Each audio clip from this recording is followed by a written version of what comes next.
Hello guys! Hello Pisces! Welcome dito sa aking channel, Kapalaran 888. Pisces, this is from September 28 hanggang October 1, 2, 3, 4. Okay, so first week siya ng October 2025.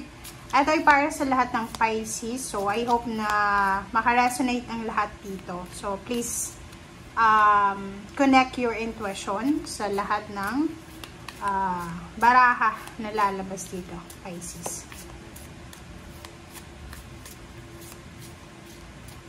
Alright, so Pisces. Okay, first card natin is number 36, number 9, which is gold. Okay, Pisces. Sinasabi ng first card mo dito na you don't need someone else to fix you. So, yung 36 is 9, near to completion.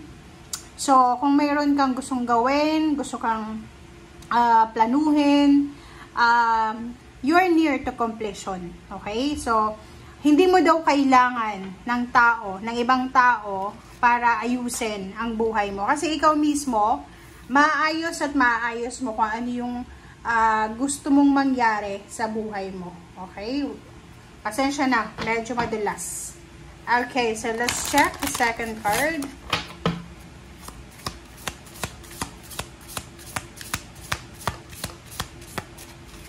This is for Pisces.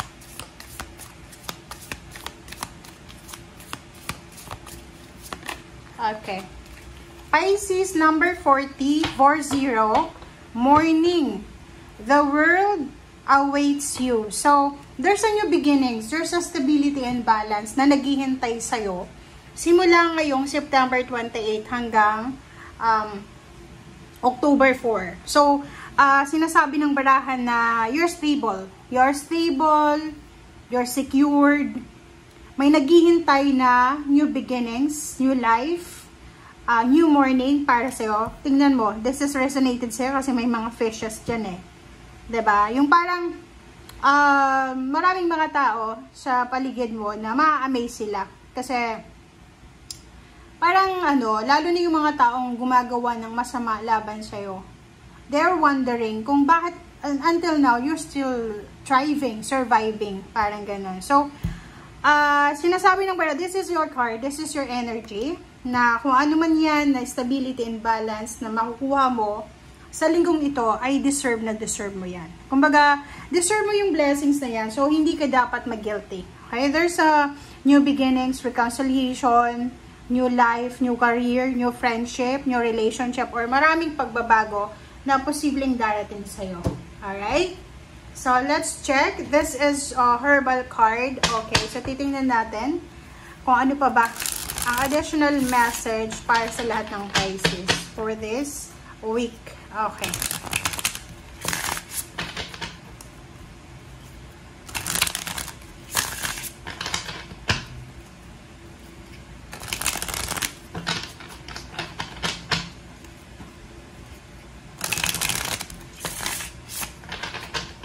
Alright, so this is for Pisces. First card natin is Temperance. Second card is Death. Okay. There's a transformation. Kaya may morning dyan. And there's a Nine of Swords. Wow. Diba? So, sinasabi ng baraha sa'yo dito, Pisces, dalawa yung world card mo eh. Diba? Dalawa yung pwede mong ma-accomplish sa linggong ito. So, ihanda mo ang sarili mo, Pisces, para dyan. Alright. So, tingnan natin.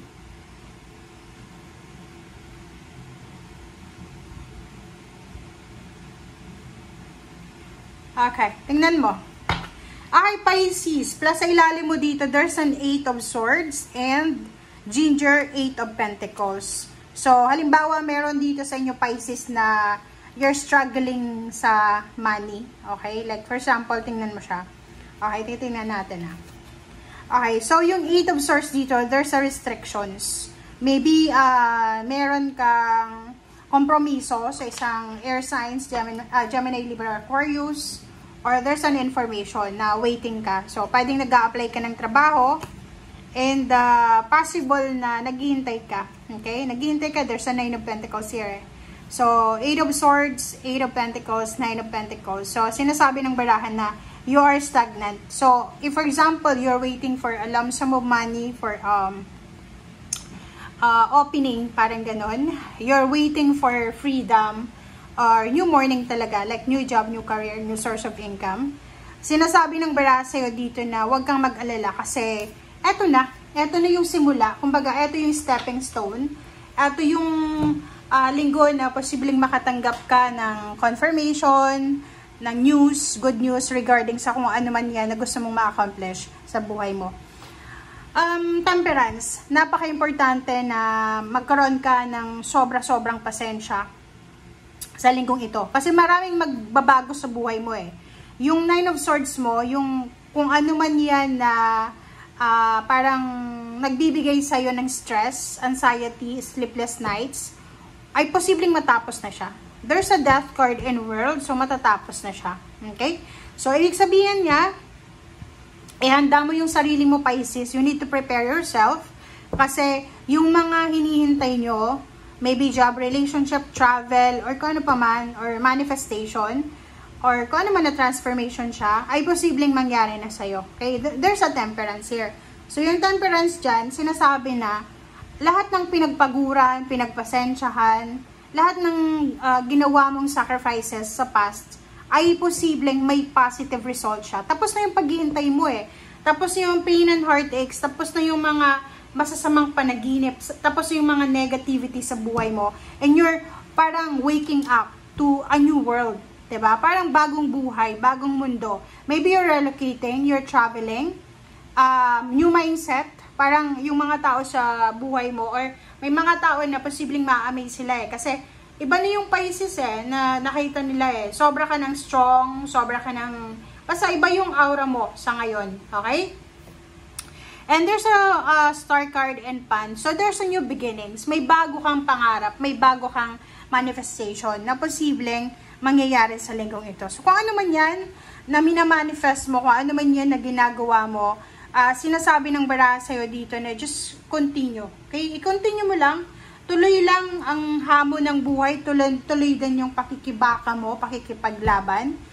Because your wish is near to completion. Okay? So, yun. Okay, so let's clarify para sa last deck mo, Pisces.